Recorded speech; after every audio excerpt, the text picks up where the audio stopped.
In the high, dry corridor of the Bolan Pass, silence has weight. Travelers who crossed it in the late 19th century often remarked that sound behaved differently. They're carried too far, or not at all. Wind slipped through the ravines without warning. Footsteps vanished into gravel. Voices felt misplaced, as though the land itself had not agreed to hear them. In the spring of 1891, this pass, then part of British-administered Baluchistan, served as a vital route between Quetta and the plains below.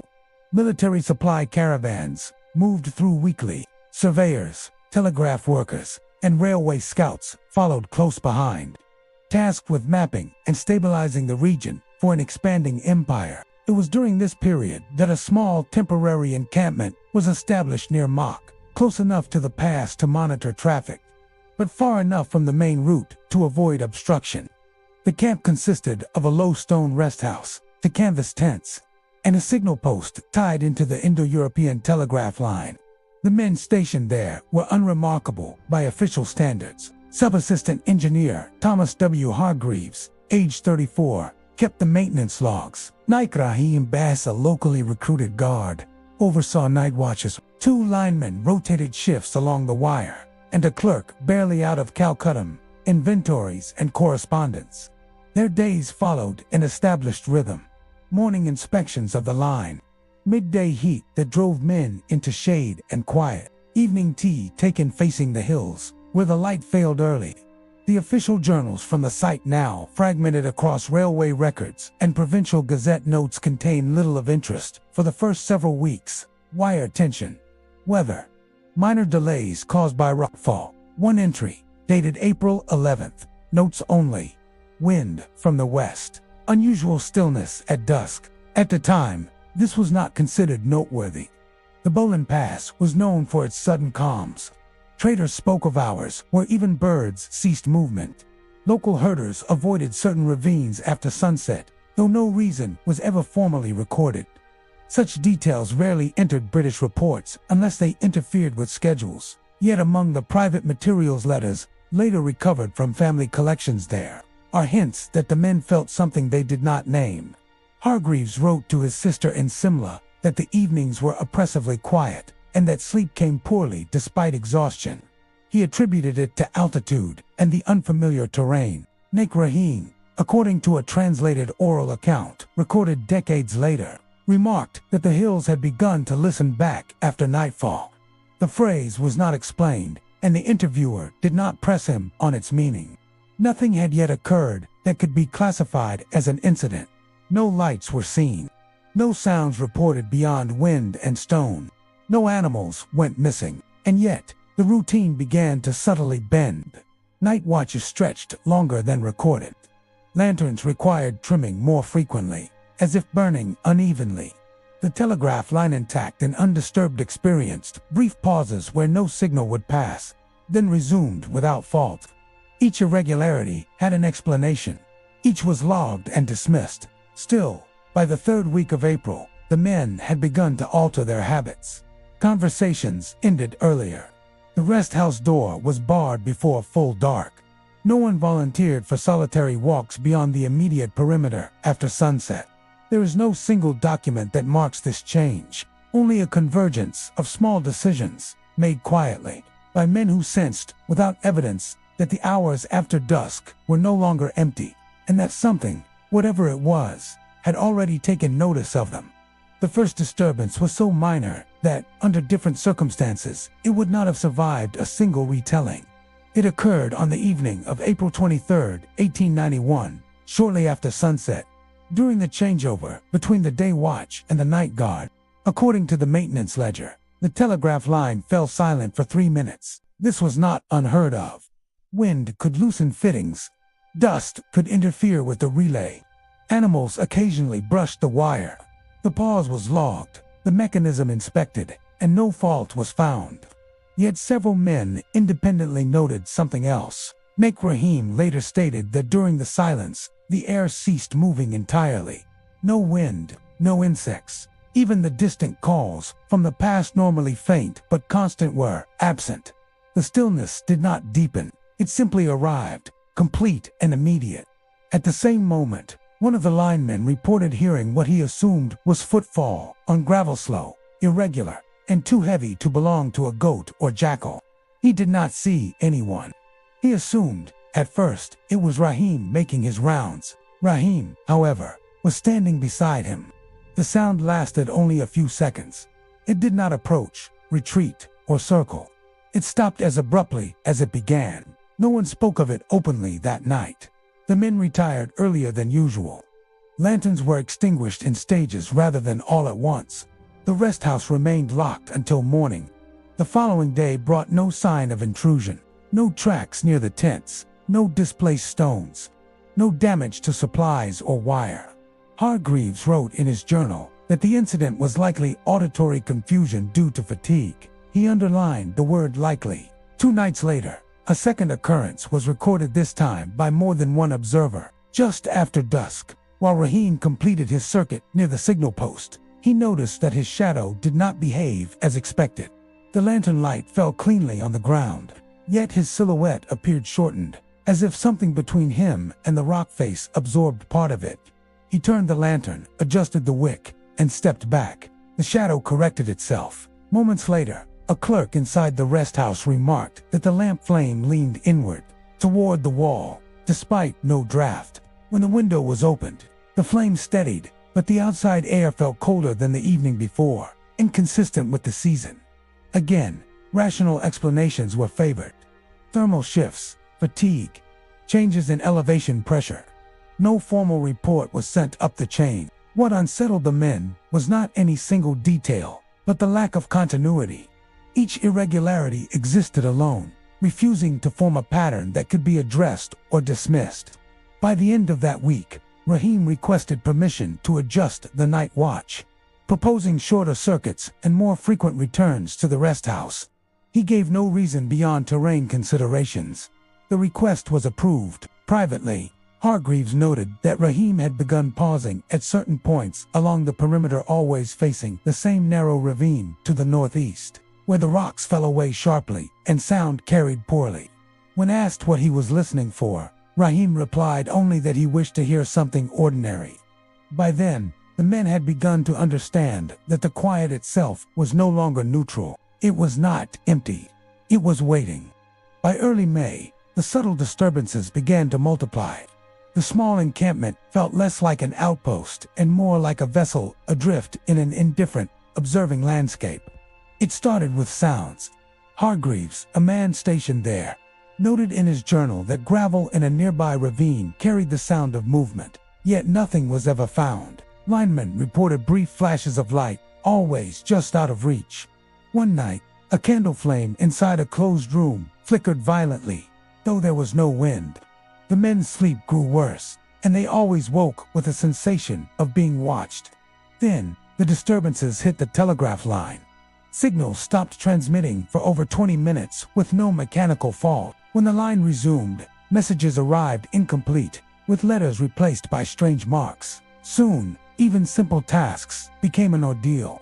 The men heard footsteps in the dry riverbed, out of sync with their own. By mid-May, the tension was unbearable. Lanterns burned all night. No one ventured out alone, and a new habit emerged. They began listening, not to the wind or animals, but to the empty spaces between sounds, where something felt like it was waiting. The hills were no longer just a backdrop. They had become participants. The breaking point arrived without warning, in the early hours of May 28, 1891, and with a subtlety that made it all the more unsettling. Hargreaves recorded the events in his private journal, noting a clarity and urgency absent from earlier entries. The night was moonless. The wind had ceased completely. I felt, before noticing, that the camp itself had changed its character, no longer simply quiet, but receptive. There was a weight to the darkness. That evening, the men had adhered to their usual precautions. Lanterns burned continuously in both tents. Rahim conducted his circuit of the perimeter, checking the wire and inspecting the ravine to the northeast. The clerk stayed inside, near the telegraph equipment. Around 2:15 a.m., the first irregularity was observed. Hargreaves wrote, "A sound, low and irregular, like stone being shifted, carried across the ravine. It could not be wind, nor the animals, which sleep silently.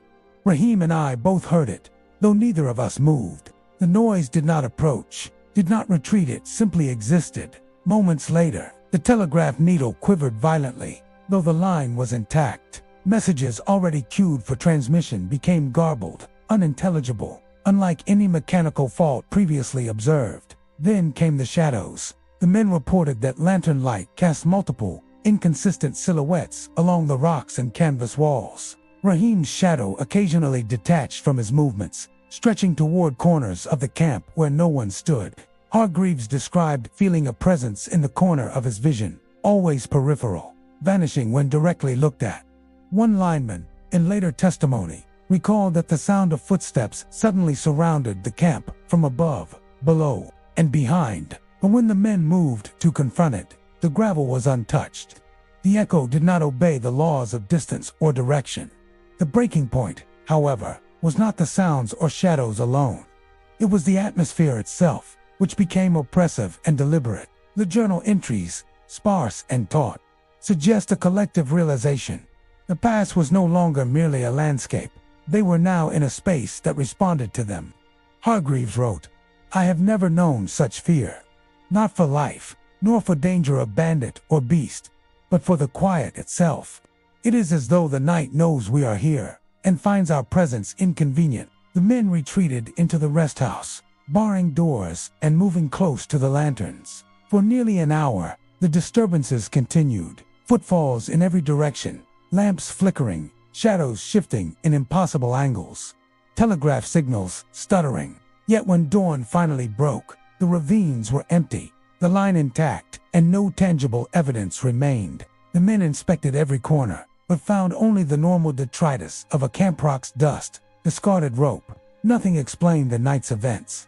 It was in that dawn silence, the journal suggests, that a shared understanding formed. They had crossed into something beyond explanation.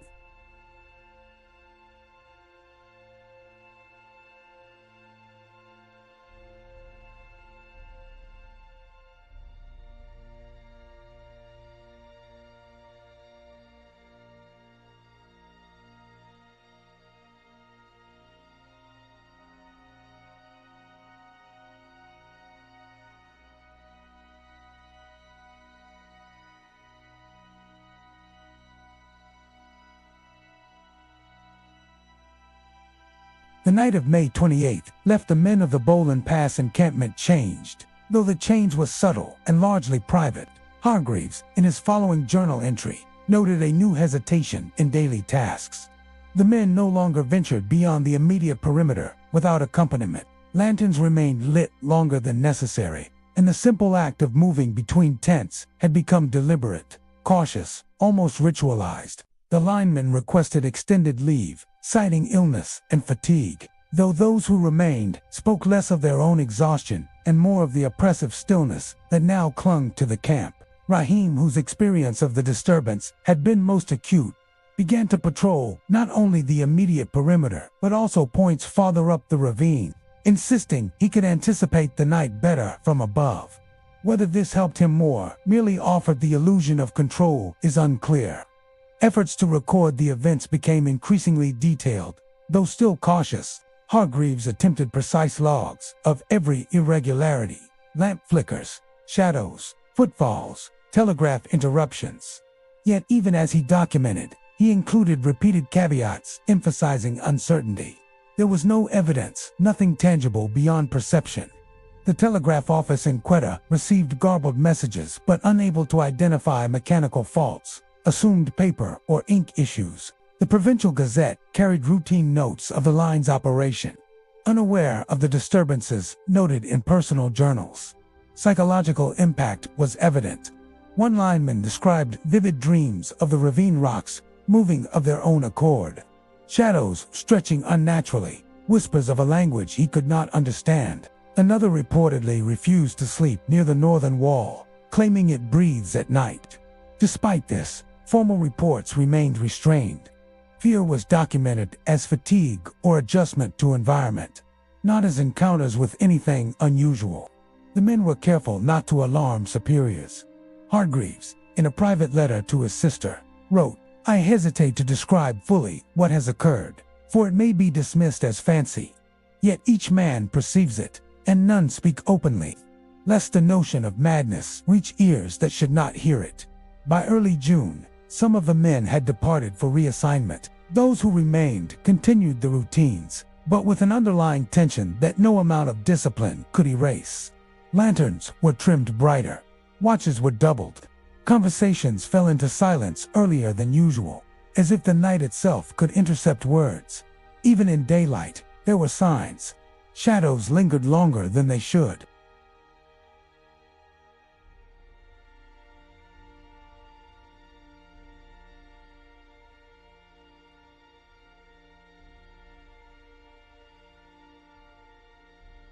In private letters, Hargreaves and the clerk noted one detail repeatedly. The pass itself felt alive, but without form or intent.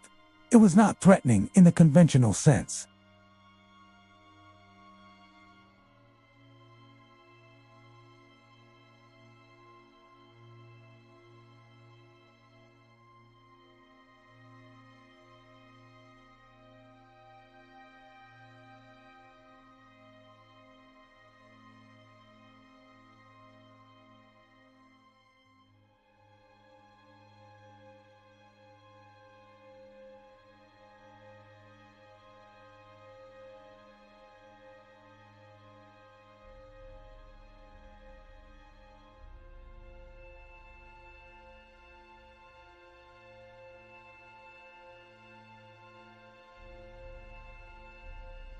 By the summer of 1891, the temporary encampment at the Boland Pass was dismantled. Supplies were removed, tents folded, and the stone rest house left to the sun and wind.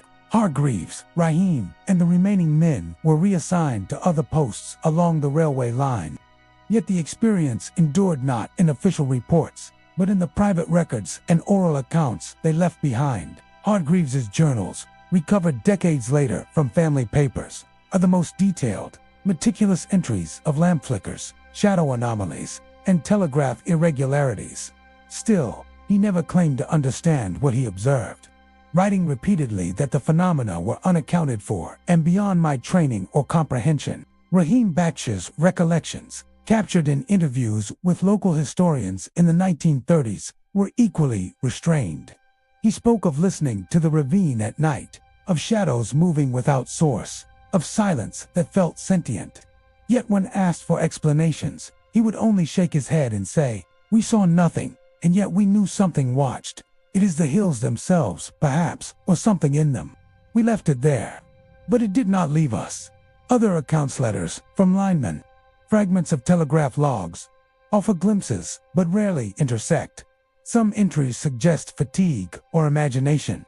Others, precise observations of events that should not have been possible. Historians examining the records have offered interpretations: environmental anomalies, echoes, shadows, or air currents amplified by the pass's unique geology, psychological stress, isolation, monotony, and altitude causing perceptual distortions, cultural influences, local beliefs in restless spirits or jinn shaping the men's perceptions. Yet none of these explanations fully account for the consistency and timing of the disturbances, the precise interruptions of the telegraph line, the synchronized anomalies across multiple observers, the feeling of presence that persisted even in daylight.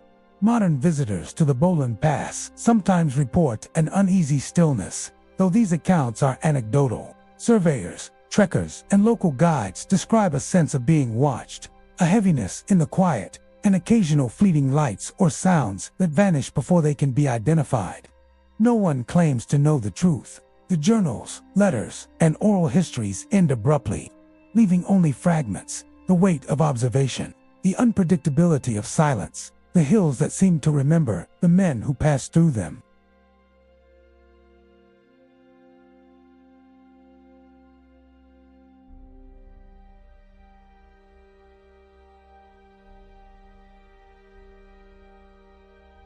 The hills endure, empty to the eye, but awake in the quiet, and those who once traversed them, left with a knowledge that cannot be unlearned, that silence can be more than absence, and that some places hold watch beyond human reckoning.